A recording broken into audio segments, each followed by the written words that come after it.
د جرمني هیواد ته ځم مرستې بالاخره یو ښه خبر راغی. جرمني یو سل څلوېښت میلیونه ډالر مرسته کوي. دوستانو په دې هیله چې روغ جوړ به وي، ویډیو سره تر پای وګورئ او زموږ چینل سبسکرایب کړئ. جرمني له افغان ماشومانو او ښځو سره یو سل څلوېښت میلیونه ډالر مرسته کوي.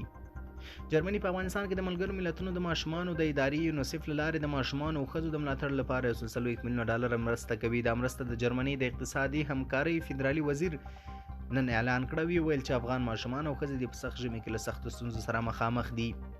په افغانستان کې د یونیسف استازي الیس اګونا د جرمني د دې اعلان هرکلی وکړ، ویل چې دا مرسته به په خورا حساسو شرایطو کې افغان ماشومانو له یو نسل سره مرسته وکړي.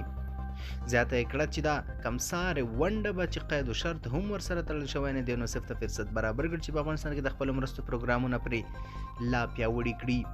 د یونیسف له معلوماتو سره سم په افغانستان کې 15 میلیونه وګړي لومړیو مرستو ته اړتیا لري. یونیسف وایي چې په دې پیسو به ماشومانو ته منظم واکسینونه، روغتیایي خدمات، د خوارځواکو ماشومانو درملنه وکړي. جرمني د یونیسف یو له لویو مرستندویانو څخه دی. د هیواد په 2014 کې په افغانستان کې د یونیسف پروګرامونو ته 50 میلیونه ډالر مرسته کړې. په همدې حال کې د خوړو نړیوال پروګرام نن ویل چې افغانستان کې د ژمي د په سړو شپو ورځو کې د لوږې مخنیوي لپاره 2 میلیارډ او 600 ډالر فوري مرستې ته اړتیا لري.